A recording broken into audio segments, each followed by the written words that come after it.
साथ ज्ञानेश्वरी अध्याय 9 राजविद्या राजगुह्य योग. भक्तीची खरी ताकद. ओवी 211 ते 240.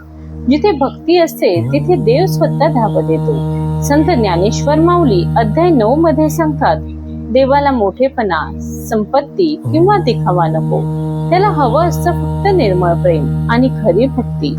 चला तर मग ऐकूया साथ ज्ञानेश्वरी अध्याय 9 ओवी 210 ते 240. मग आणिकते अर्जुना साविया बहुत जतना पंच प्राण मना पाडाऊ घेऊनी.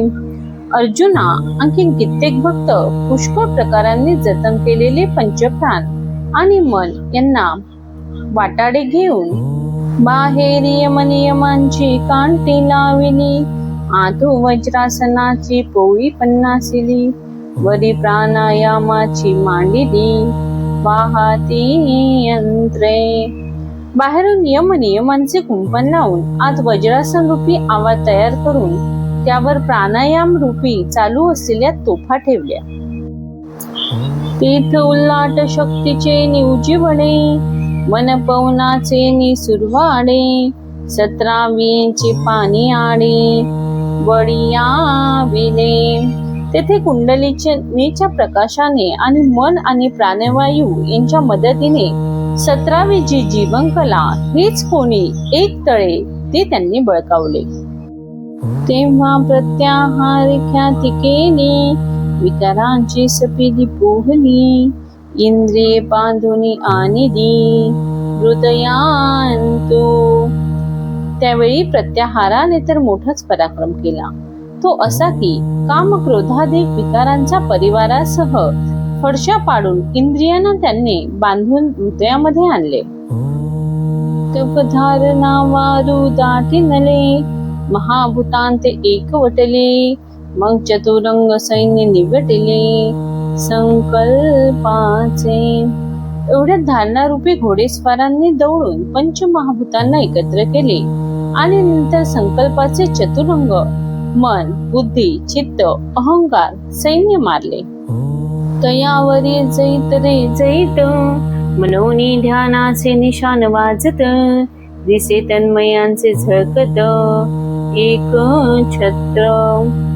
त्यानंतर जय झाला रे झाला अशी ध्यानाची नौबत वाजू लागली आणि स्वरूप ऐक्याचे एक छत्र, एक सत्ता चमकत असलेले दिसले. पाठी समाधी श्रीचा अशेखा आत्मानुभव राज्य सुखा.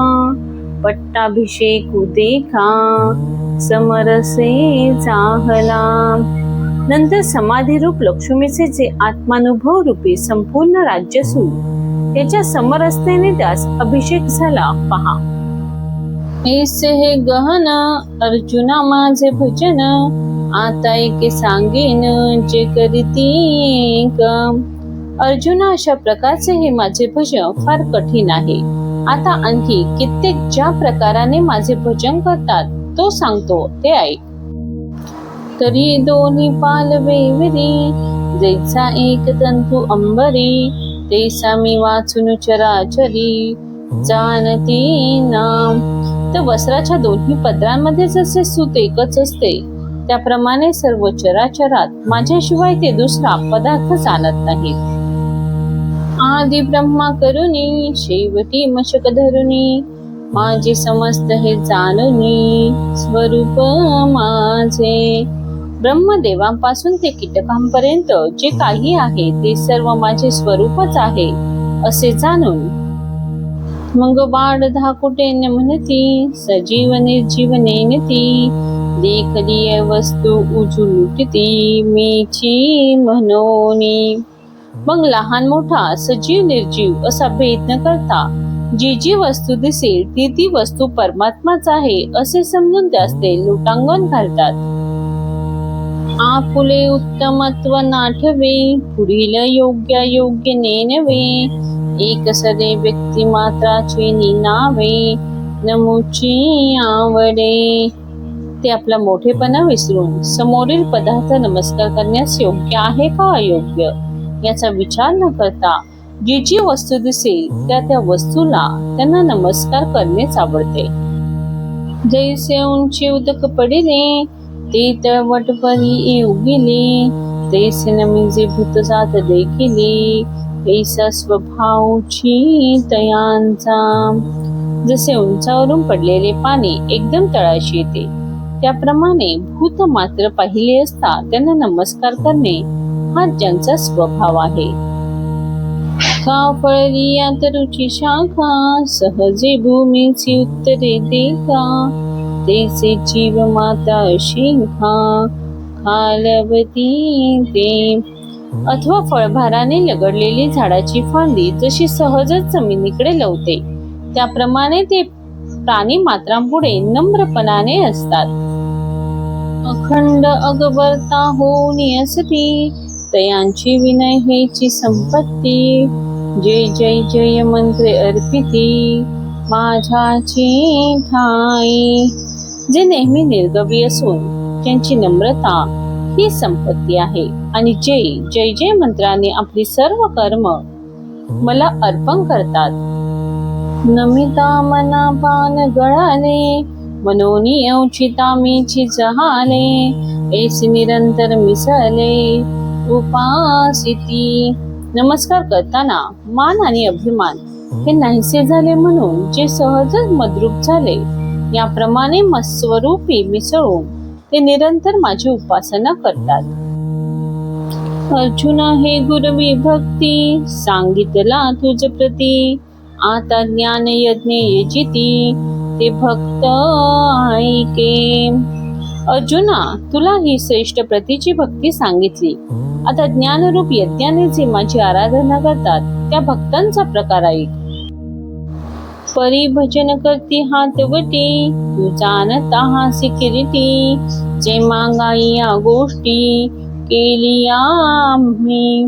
परंतु ही भजन करण्याची रीती अर्जुना तुला माहित आहेच, कारण आम्ही या गोष्टी मागे तुला सांगितलेल्या आहेत.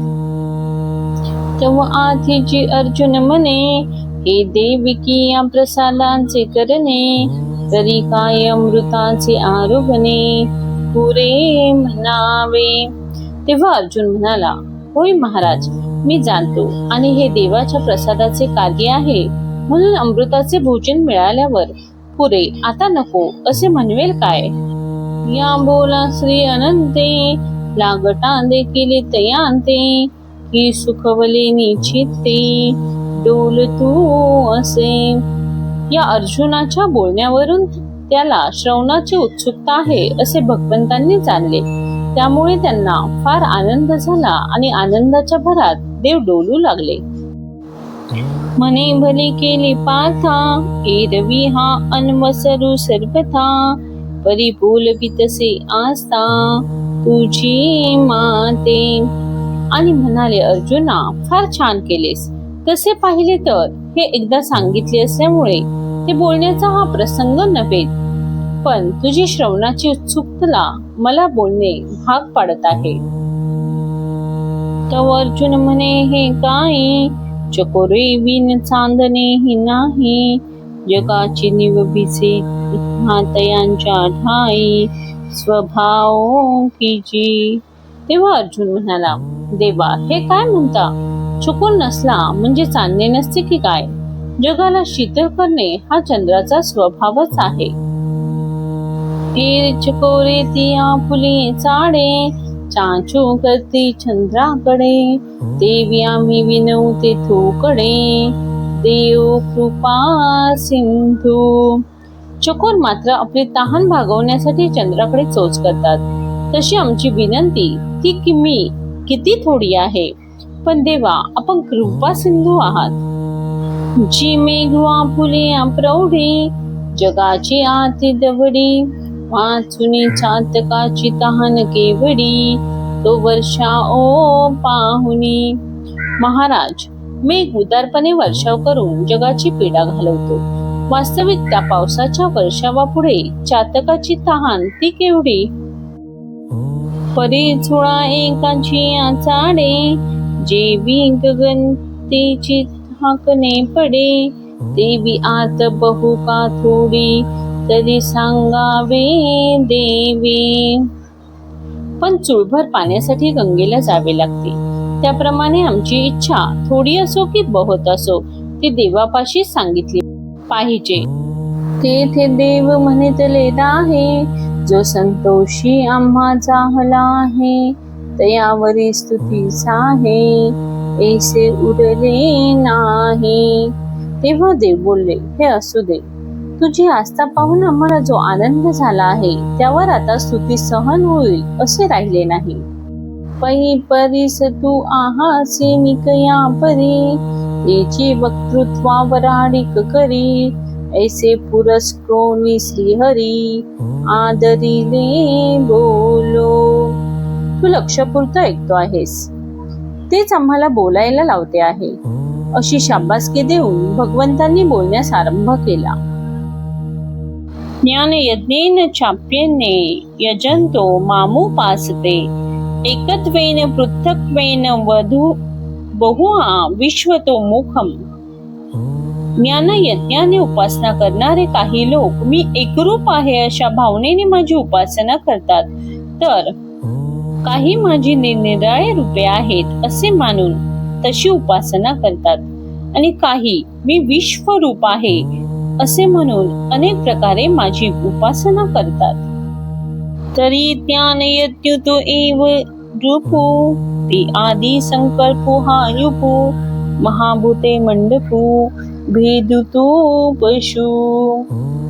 तर आता ज्ञान यज्ञ तो असा, त्यात आदि संकल्प हा यज्ञ स्तंभ, पंचमहाभूते हा मंडप आणि जीव ईश्वर भेद तो पशु.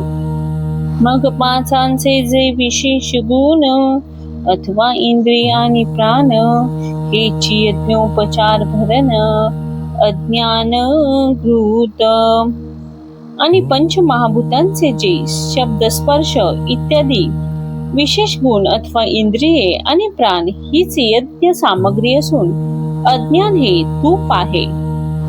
माऊलींच्या या ओवीतून एकच संदेश मिळतो, देवापर्यंत पोहोचण्यासाठी मोठेपणा लागत नाही, लागते ती फक्त श्रद्धा आणि प्रेम. जर ओवी आवडल्या असतील तर व्हिडिओला लाईक करा, शेअर करा आणि ज्ञानेश्वरी परिवारासोबत जोडलेले रहा. जय जय राम कृष्ण हरी.